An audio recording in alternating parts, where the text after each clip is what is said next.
This is my recap for the 2023 anime Spirit in Chinese Brushes.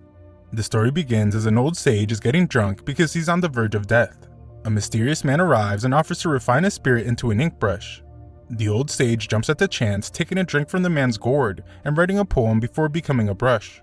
The mysterious man tries to capture the green lotus ink brush, but it rejects him and takes off. Sometime later, we meet Luo. He is bored out of his mind in his Chinese ancient civilization class at school when he gets called on to answer a question. Luo's answer is so wrong that everyone laughs, and the teacher's pet jumps in to answer correctly.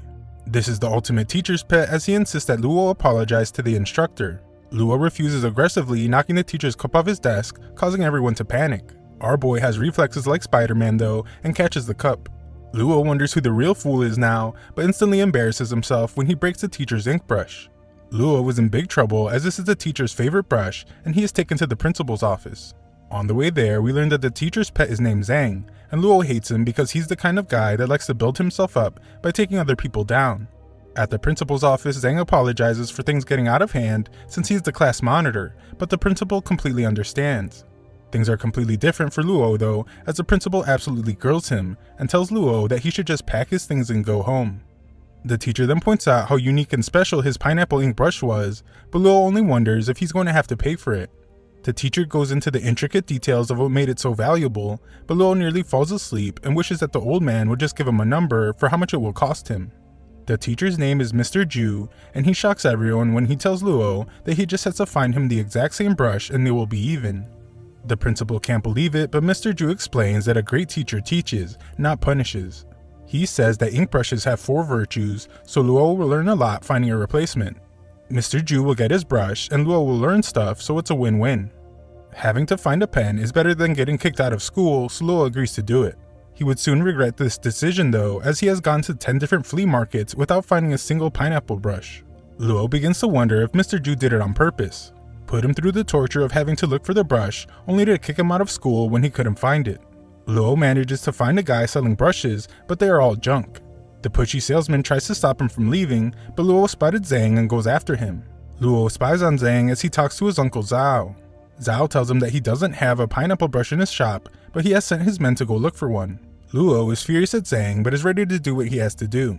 Just then, Zhao reveals that the brush has been found at a thrift shop in a different city. They decide to have lunch before they go get it, but this only buys our boy some time and he takes off to get the brush. Luo arrives at the shop and instantly falls in love with the girl there. He tries to compliment the amazing things they sell there, but the girl's all business and explains that her grandfather owns the shop. Luo asks to see the pineapple brush and is ecstatic to see that they actually have it. She tells him not to touch it and explains that they have to wait till her grandfather puts a price on it before he can buy it. She lets Luo touch the box though, and he can't understand why it's so cold. Just then, a well-dressed man named Zhuge arrives and asks to speak with Mr. Wei. The girl is very cold to this guy, telling him to leave as he is not welcome there. This jerk snatches the brush from her hand, calls it cheap, and tosses it. Our boy shows off his quick reflexes again though and catches it. The man becomes really upset as he tells the girl that she knows what he is there for. This psycho demands that she get it and says that he has no problem hitting women. Luo stands up for the girl he just fell in love with, but this guy uses some kind of force to push them back. Zhuge takes what he was after and tells the girl named Rong to say hello to her grandfather for him. Rong steps forward, telling Luo to stay back, and uses an ability to attack the man with snow. Zhuge isn't afraid of a few snowflakes, but Rong covers him with even more snow. Zhuge is then shocked as Rong summons a snowstorm ink brush and hits him with some snowballs in the face.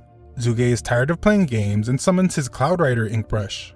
The two battle it out and Luo wonders if he is going crazy.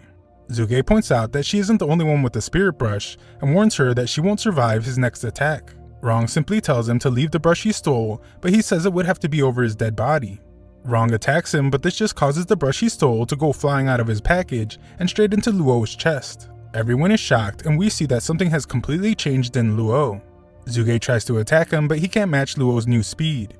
Zhuge tries to use an ability, but Luo somehow easily stops it. Rong jumps in to land an attack, but Zhuge instantly counters. Our boy has leveled up big time though, and quickly stops that as well. Zhuge disappears, so Rong asks Luo if he is okay, but he isn't and he passes out. When Luo wakes up, he finds himself in a strange place wearing strange clothes. He thinks it's really quite beautiful, but that doesn't last long as he is knocked off the boat. He wakes up from the dream and takes a nice big whiff of some pink fabric. The shop owner, Mr. Wei, welcomes him and formally introduces his seemingly annoyed granddaughter. Mr. Wei explains that Luo was such a feeble weakling that the cold from the artifacts in his shop knocked him out. Luo's vitals are fine, but he remembers that Rong was fighting with snowflakes and snowstorms. Also, an ink brush went through his chest, so that is the real reason he was knocked out, not because he is feeble. Mr. Wei has a good laugh and simply explains that Luo was just hallucinating like a crazy person. This clever old man changes the subject by embarrassing our boy for hallucinating about Rong and reminds him that he is there to shop. Luo asks about the pineapple pen, but is absolutely shocked when Mr. Wei reveals that he just sold it to a guy named Zhang. Luo begins to leave completely defeated, but Mr. Wei acknowledges that he is responsible for the accident and offers to give him another ink brush to make amends. Mr. Wei explains that this ink brush is far more valuable than the one he wanted, and Luo begins to wonder if he really was hallucinating. Elsewhere, we see that some red dress wearing lady is on a tour and sneaks off to a restricted area in search of something. A man catches her and explains that she is not allowed in the private house, but she just says that she was looking for a bathroom. This guy doesn't even know who lives there as he is just an employee. He gives her a map and tells her to leave, but she takes a selfie with the front gate before she goes. Back with Luo, he really begins to think he was hallucinating, especially since if a brush really went through his chest, then he wouldn't be alive right now. He gets startled by a guy that was on the toilet and leaves as he gets super depressed about not getting the pineapple ink brush. However, he remembers that what his teacher wanted most was for him to learn something.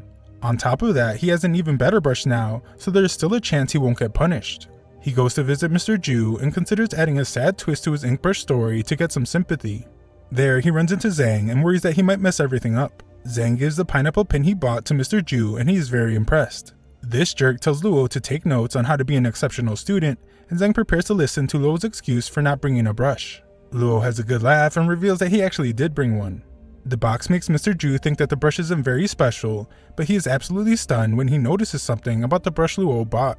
Mr. Ju excitedly gives it a try and is amazed by everything about it, so Luo has a good laugh at Zhang's expense. Zhang then states the 4 virtues of an ink brush, which are neat, sharp, plump, and durable. Luo laughs at him as these are just simple words, and he gives a more in-depth explanation of the virtues. Mr. Ju is impressed by Luo, and Luo can't even understand how he was able to know these things. Mr. Ju explains that the ink brush that Luo brought him is more than the 4 virtues. He brings up some old poem about while some fight with swords, others can fight with a pen as sharp as a sword. Luo was somehow able to complete the poem, and he wonders if he was just hallucinating again. All in all, Mr. Ju is very happy with the pen and with how much Luo has learned. That night, Luo does some gaming at an internet cafe. He receives a message stating that he shouldn't waste his talents, and he can't believe that he can read ancient writing. Just then, some drunks arrive to harass the cafe owner named Yan. One of the guys is upset that Yan was talking to his girl, so the entire gang is ready to teach him a lesson. Unfortunately for them, Yan has some sweet fighting moves and has no fear at all. Luo jumps in since Yan is so outnumbered, and Yan is a bit surprised to see that Luo is a better friend than he thought. They haven't known each other for long, but Luo points out that Yan helped him get more credits the other day so he could keep gaming. The two are severely outnumbered, so Luo ends up in a bad spot, but a power surges from his body. Luo is somehow able to teleport into the air and even scares himself as he has no clue what is happening to him. The drunk bunch of idiots try to just go after Yan, but Luo instantly descends from the ceiling to rain punches on all of them. The guys run out of there, and Yan can't believe that Luo had been hiding his superhuman fighting skills this entire time. Yan would like to talk about some things, but Luo is exhausted and needs to rest. Luo is certain now that he wasn't hallucinating. He becomes excited since he can somehow read ancient characters and unleash insane combat power. He can't believe this is something that is actually happening in real life and decides to call himself the Inkbrush Ranger. He actually thinks he should try to pick a better name, but falls asleep instead. Luo wakes up to hear a strange man reciting a poem. He gets freaked out by this old dude, but really wakes up this time.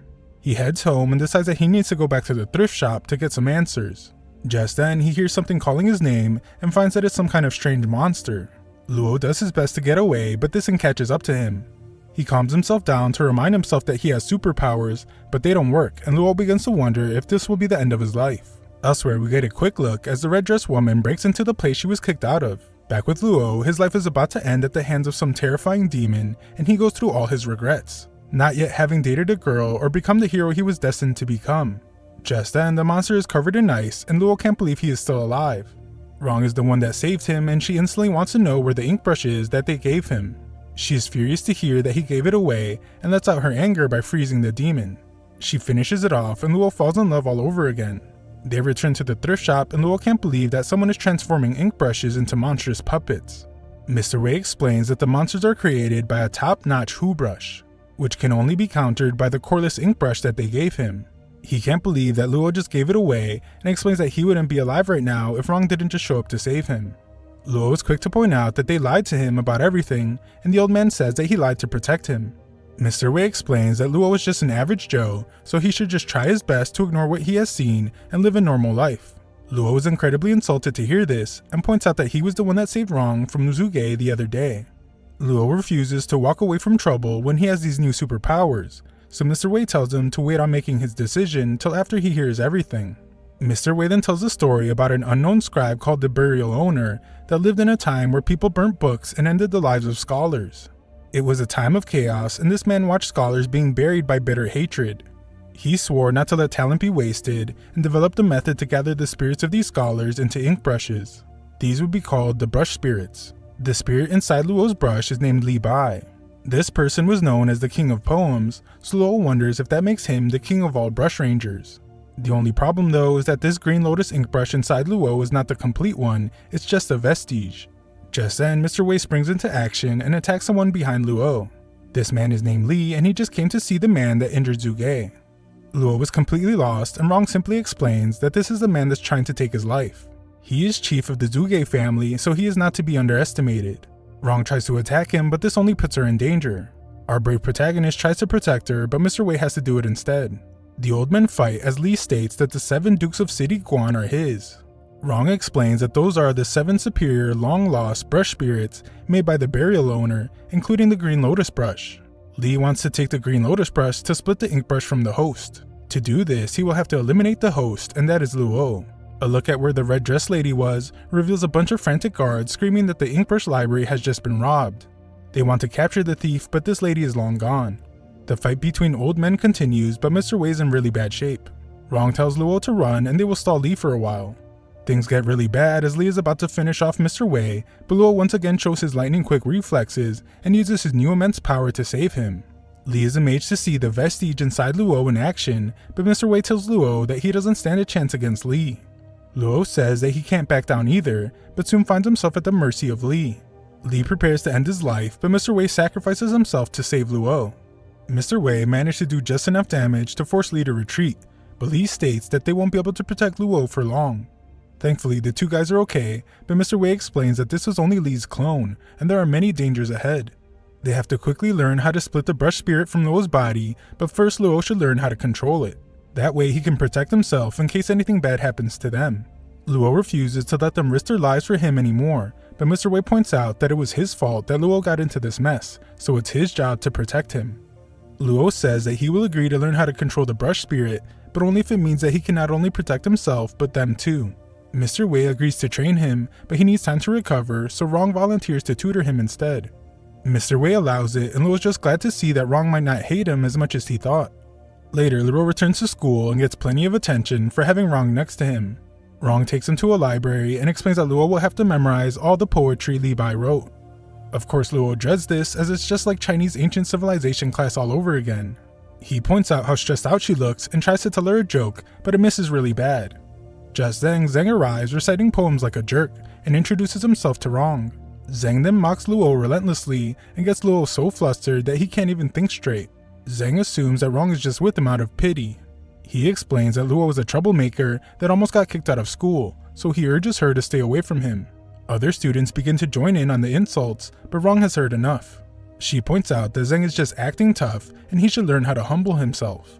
Luo is amazed to see that she stood up for him, and she takes his hand as they leave. Everyone is surprised to see this, but this dude Zheng thinks she is just playing hard to get with him.